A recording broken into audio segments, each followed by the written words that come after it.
Welcome, friends. Settle in. Today, we are peering through the smoke of a devastating refinery fire in India to uncover a $500 billion geopolitical earthquake. While the mainstream headlines fixate on explosions and political theater, a silent financial massacre is bleeding the world's most powerful economies dry.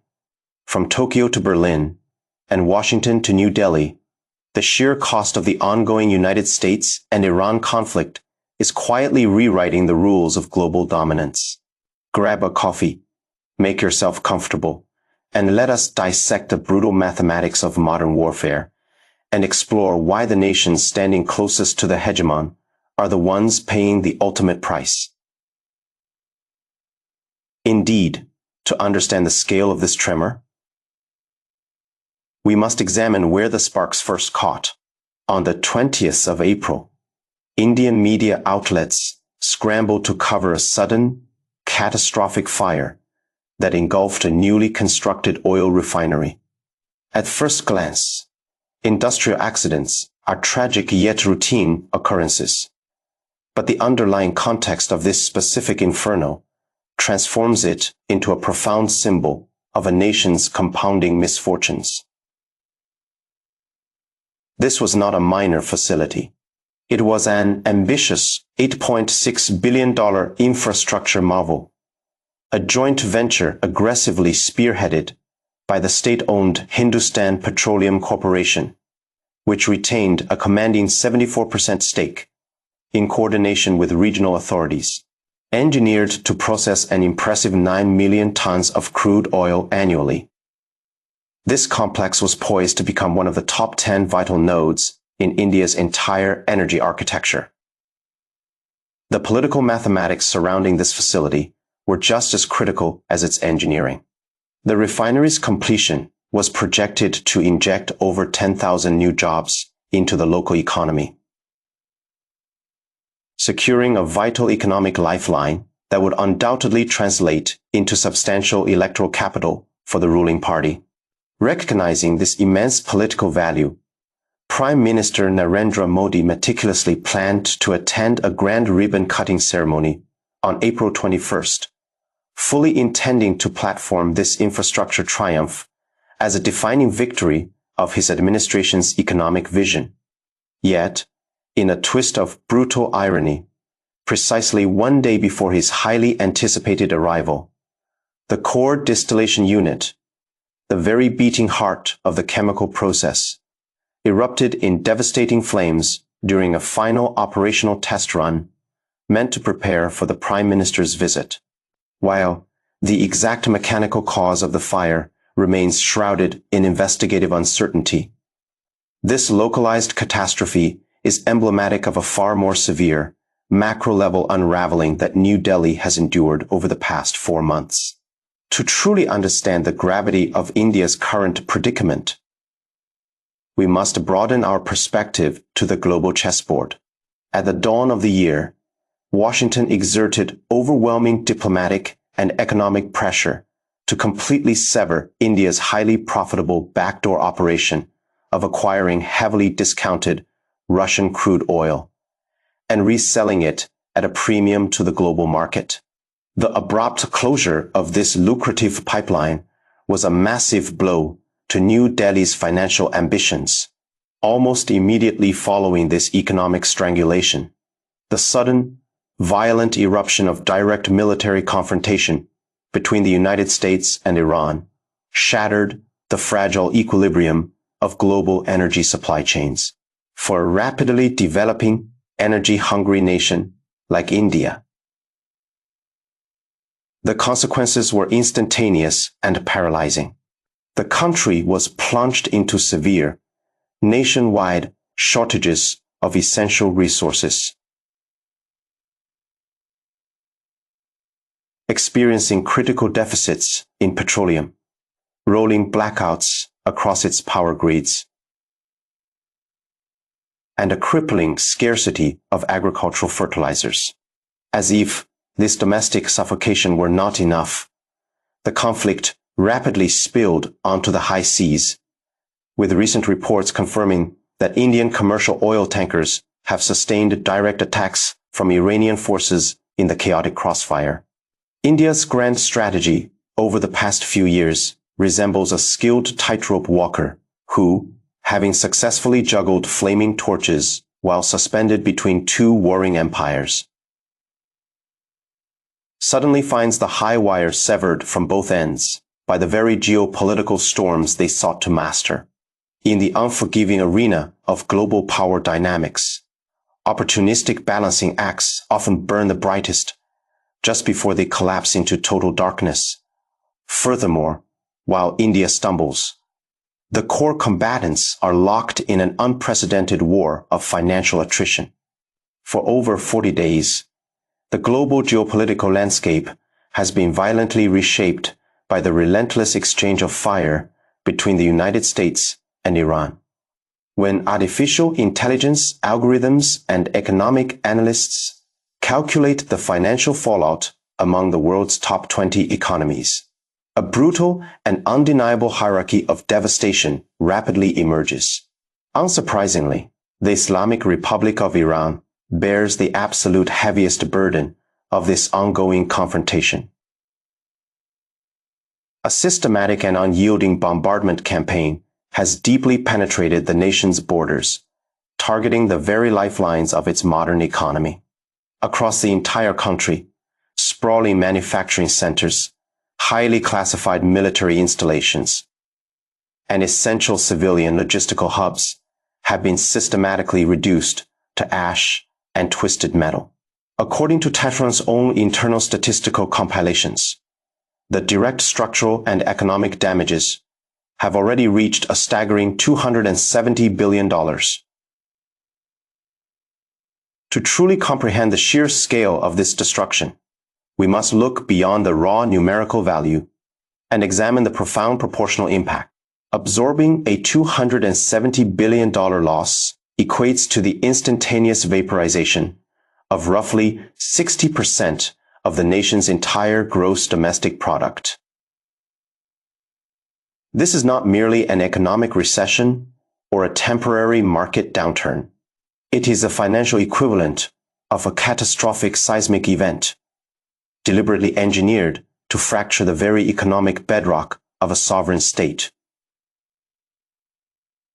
Yet, to accurately forecast Tehran's breaking point, one must analyze their historical threshold for pain. During the grueling 8-year attrition of the Iran-Iraq War in the 1980s, the nation demonstrated an almost terrifying societal and governmental capacity to absorb colossal infrastructural damage without succumbing to systemic collapse. Today, under the shadow of American air superiority, we are witnessing the exact same dynamic unfold. Iran is functioning as an immense geopolitical anvil, absorbing the heaviest, most destructive hammer blows of a global superpower, while resolutely refusing to shatter.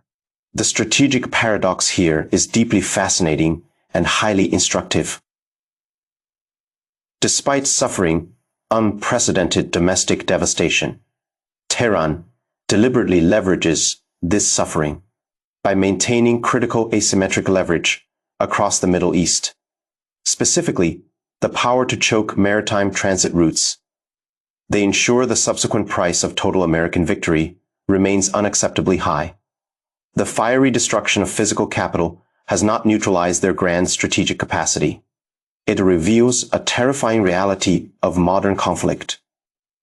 When a state is structurally prepared to sacrifice over half of its economic output to secure its sovereign imperatives, traditional Western deterrence calculations completely disintegrate into the wind. Rather ironically, it is not just the direct adversaries absorbing this cataclysm. While the physical epicenter of this devastation remains geographically confined to the Middle East, the most fascinating, and perhaps most consequential, financial shockwaves are systematically dismantling the profit margins of Washington's closest allies. when advanced economic models map the collateral damage of this ongoing conflict. A brutal, undeniable pattern emerges. In the current geopolitical climate, strategic proximity to American military maneuvers functions as a devastating financial liability. We are witnessing the extraction of a punishing alliance tax on the world's foremost industrial democracies.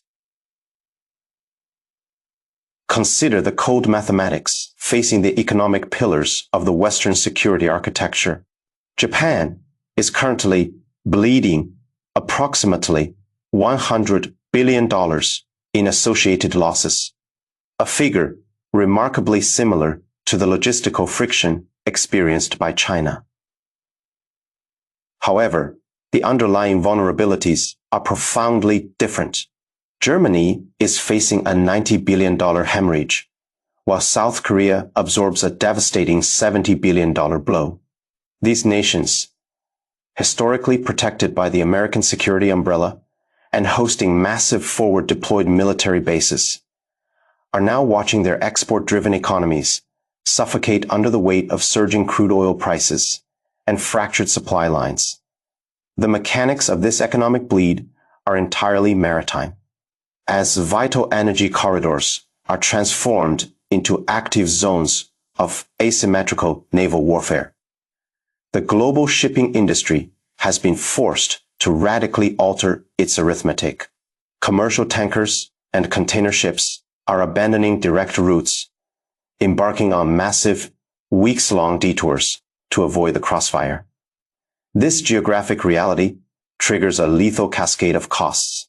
Fuel consumption skyrockets, supply chain synchronization shatters, and maritime insurance syndicates levy exorbitant war risk premiums that erase industrial profit margins overnight. To fully grasp the localized severity of this crisis, we must examine the precarious situation of the island of Taiwan. Historically, the island's hyper-advanced semiconductor foundries and industrial parks relied heavily on a steady, uninterrupted flow of natural gas from the Middle East. Today, that vital artery has been effectively severed. To prevent a catastrophic energy grid collapse, the island has been forced to rapidly reroute its supply chains, importing massive quantities of liquefied natural gas across the Pacific from the United States and Australia. Yet, survival in this environment comes at an extortionate premium. The logistical friction of these new routes means Taiwanese industries are now paying anywhere from double to quadruple their original baseline energy costs. The island is avoiding immediate starvation, but it is slowly bleeding out financially on the balance sheets. This dynamic reveals a terrifying shift in the calculus of global power. For decades, aligning with a dominant maritime hegemon was viewed as an ironclad insurance policy against global instability. Today, that very alignment acts as a massive lightning rod, drawing the secondary fire of geopolitical blowback directly into the heart of allied economies. Like a dying star, the superpower is beginning to pull its closest satellites into a decaying orbit of supply chain failures and inflationary collapse, proving that in modern warfare, proximity to power is exactly what gets you burned. Yet, the architect of this alliance system is also feeling the burn. When we direct our analytical focus toward Washington, the conventional narrative of unshakable superpower dominance collides violently with the brutal, undeniable mathematics of a collapsing balance sheet. While the physical infrastructure of the United States remains entirely untouched, the financial hemorrhage they are currently experiencing is nothing short of historic. Advanced economic projections indicate that this ongoing confrontation is poised to extract a catastrophic toll approaching $500 billion. this staggering figure is not a mere abstraction. It represents the sudden vaporization of approximately 1.7% of their entire gross domestic product. A financial shockwave that threatens to destabilize the very foundation of their global influence. This massive economic crater is constructed upon three highly unstable pillars. First, there is the immediate and terrifying scale of direct military expenditure. We are not simply observing a limited intervention. This is the continuous, high-intensity deployment of advanced naval strike groups, strategic bomber fleets, and the rapid depletion of multi-million-dollar interceptor missiles. For historical context, the initial military mobilizations of the early 2000s were financially draining, but they were largely asymmetric engagements against localized insurgents. Today, Washington is locked in a high-tech attritional war against a sophisticated regional power capable of firing ballistic barrages that require exponentially more expensive countermeasures to intercept. The second pillar of this financial disaster is the agonizing cost of asset replacement and infrastructure repair.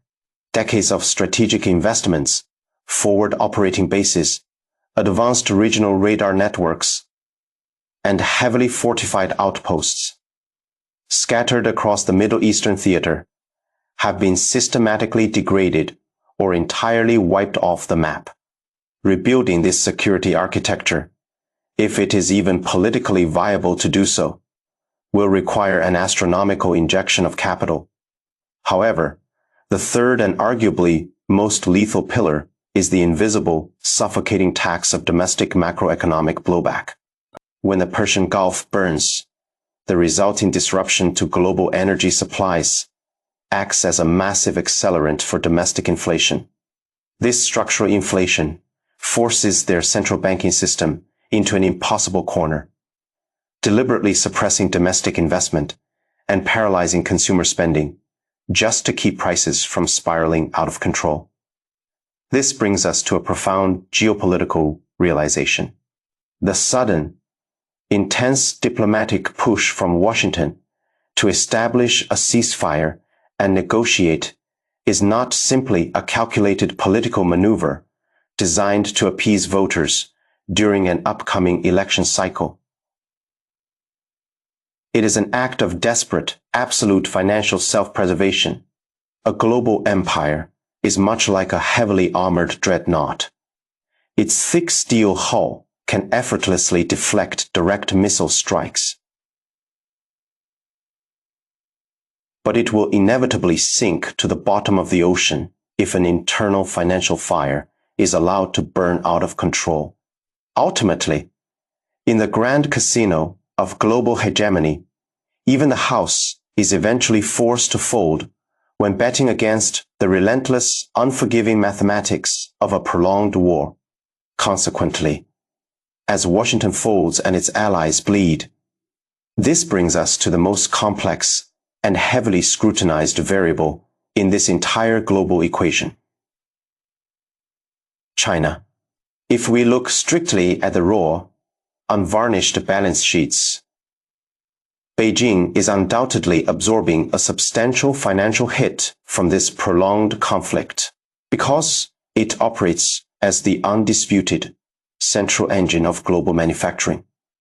China's baseline exposure to global maritime friction is inherently massive, with many of its container ships heavily affected by the chaotic environment. Current data models suggest we are looking at direct economic damages hovering around $100 billion, driven primarily by surging crude oil acquisition costs and the sudden imposition of exorbitant maritime war risk insurance premiums.